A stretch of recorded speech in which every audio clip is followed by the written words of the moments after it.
জয় যিশু। গীত সংহিতা 32 অধ্যায়। গীত সংহিতা 32 অধ্যায়। অনুতাপ ও পাপ স্বীকারমূলক যেসব গীত রয়েছে, এই গীতটি তার মধ্যে অন্যতম। অনেকে মনে করেন যে বৎসেবার সাথে ব্যভিচার করার পর এই গীতটি তিনি রচনা করেছিলেন। 51 গীতটির সম্বন্ধে একই পটভূমি রয়েছে বলা যায়। ব্যভিচার করার পর যেমন দাউদের অনুতপ্ত হৃদয়ের যাতনার চিত্র গীতটিতে বিধৃত হয়েছে, তেমনি গীতটিতে পাপ ক্ষমার আনন্দের পরিচয় পাওয়া যায়। দাউদের জীবনে কোনো কিছুর অভাব ছিল না, তার সম্পদের কোনো অভাব ছিল না, কিন্তু এই সম্পদ তাকে আনন্দ দিতে পারেনি, কারণ তিনি পাপ করেছিলেন। যখন তিনি পাপ ক্ষমা পেয়েছিলেন, তখন তার জীবনে এসেছিল প্রকৃত আনন্দ, যে আনন্দ তিনি তার রাজকীয় বিষয় বৈভব থেকে পাননি। এই গীতটি যেন সুসমাচারের সারমর্ম।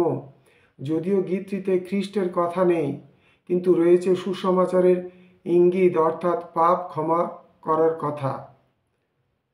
প্রভু যীশু খ্রিস্টের মধ্য দিয়েই আমরা পেয়েছি পাপ ক্ষমার আশীর্বাদ। এই গীতের মূল কথাই হলো পাপ ক্ষমার আনন্দ।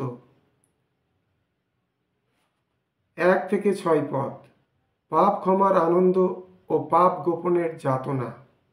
পাপ ঈশ্বরের আজ্ঞা লঙ্ঘন। ঈশ্বরের আজ্ঞা লঙ্ঘনের শাস্তি হল ঈশ্বরের সহভাগিতা থেকে মানুষের বিচ্ছেদ। পাপ হলো নগ্নতা, যে নগ্নতা ছিল আদম ও হাওয়ার পাপবোধের পর।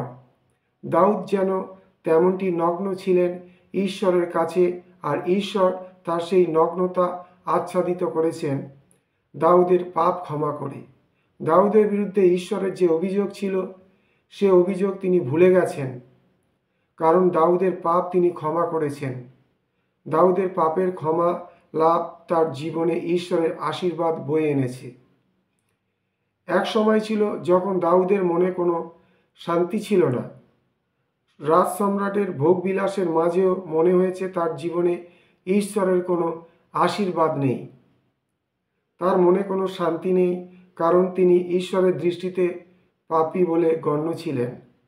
দাউদ জানতেন তিনি পাপ করেছেন, কিন্তু এই পাপ তিনি ঈশ্বরের কাছে স্বীকার করেননি। তিনি জানতেন ঈশ্বরের দৃষ্টিতে কোনো কিছু লুকায়িত নয়, তবুও তিনি নম্র হতে চাননি। দাউদ জানতেন পাপ করলে ঈশ্বরের কাছে ফিরে আসতে হয়, প্রার্থনা করতে হয়, পাপের জন্য ক্ষমা চাইতে হয়, কিন্তু তিনি যেন ঈশ্বরের কাছ থেকে সব কিছু গোপন রাখতে চাইছিলেন।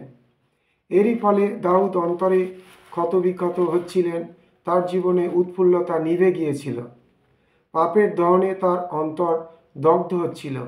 তিনি জানতেন ঈশ্বরের কাছে গেলেই, তার কাছে নত হলেই, পাপ স্বীকার করলেই তিনি পাপের এই দুঃসহ জ্বালা হতে মুক্ত হতে পারেন। শেষ পর্যন্ত অপব্যয়ী পুত্রের মতো দাউদ ঈশ্বরের কাছে ফিরে এলেন, তার পাপ স্বীকার করলেন, অশ্রু জলে ঈশ্বরের কাছে পাপের জন্য ক্ষমা প্রার্থনা করলেন। মঙ্গলময় ঈশ্বর তার ভক্ত সন্তানের পাপ মোচন করলেন। দাউদ পাপ ক্ষমার আনন্দে ভরপুর হলেন। দাউদ যেমন অনেক দেরিতে এসেছিলেন ঈশ্বরের কাছে, অপব্যয়ী পুত্র যেমন চরম অবস্থায় এসে পিতার কাছে ফিরে এসেছিল, আমরাও অনেক সময় তাই করি। পাপের বোঝা বয়ে যায়, আমরা ক্লান্ত হই, অবসন্ন হই, তথাপি প্রভুর কাছে এসে পাপের ক্ষমা চাই না। দাউদ তাই সকলের কাছে এই সুসংবাদ ঘোষণা করলেন, যেন যারা ঈশ্বরকে ভালোবাসে তারা দাউদের মতো দেরি না করে অবিলম্বে ঈশ্বরের কাছে প্রার্থনা করে। তাহলে কোনো অমঙ্গল সংকট তাদের আঘাত করবে না। ঈশ্বর তাদের সুরক্ষার ভার গ্রহণ করবেন এবং মুক্তি দেবেন। 7 থেকে 11 পদ। পাপের ক্ষমা লাভের অভিজ্ঞতা। দাউদ পাপের ক্ষমা লাভের আনন্দে উচ্ছ্বসিত। তিনি তার পাপের ক্ষমা লাভের আগের দিনগুলোর অস্থিরতা, নিরাপত্তাহীনতার কথাগুলো ভেবে এখন নিজেকে কতই না নিরাপদ মনে করছেন।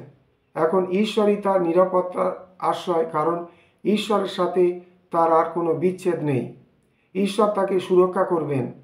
নিজের এই অভিজ্ঞতার আনন্দ তিনি সকলের কাছে জানাতে চাইলেন। তিনি তার বন্ধুদের কাছে সেই জ্ঞান দিতে চাইলেন, সে পথ জানাতে চাইলেন যাতে অন্যেরাও ঈশ্বরের সেই আশীর্বাদ লাভ করতে পারে। যারা সত্যি ঈশ্বরের আশীর্বাদ পায় তারা চায় যেন অন্যেরাও সেই আশীর্বাদ পেতে পারে এবং তাদেরকে তারা ঈশ্বরের পথে নিয়ে আসতে সাহায্য করে। দাউদও তাই করলেন। তিনি অন্যের জীবনে ঈশ্বরের আশীর্বাদ নিয়ে আসার জন্য কাজ করার প্রতিজ্ঞা করলেন। দাউদ নিজেই ছিলেন বুদ্ধিহীন, গদর্বের মতো, অশ্বের মতো বুদ্ধিহীন, কারণ তিনি অনেক দিন ঈশ্বরের কাছ থেকে পাপ লুকিয়ে রেখেছিলেন। গাধা আর অশ্বকে যেমন লাগাম দিয়ে আনতে হয় তেমনই ছিল দাউদের অবস্থা। তাই দাউদ সকলকে সাবধান করে দিচ্ছেন যেন তারা দাউদের মতো মূর্খতার আচরণ না করে, তারা যেন বুদ্ধিমানের মতো পাপ ক্ষমার জন্য ঈশ্বরের কাছে ছুটে আসে। পাপের ক্ষমাহীনতার যন্ত্রণা দাউদ মর্মে মর্মে উপলব্ধি করেছেন। তার সমস্ত রাজকীয় মান মর্যাদা, সুখ শান্তি সব বিনষ্ট হয়েছিল। তাই তিনি তার এই অভিজ্ঞতার আলোতে সকলকে জানাচ্ছেন পাপের ক্ষমা জীবনে ঈশ্বরের দয়া ও আশীর্বাদ নিয়ে আসে। তাই দাউদ ক্ষমাপ্রাপ্ত সব ঈশ্বর ভক্তদের আমন্ত্রণ জানাচ্ছেন যেন তারা সদাপ্রভুতে আনন্দ করে, উল্লাস করে এবং তার মহানামের জয়ধ্বনি করে।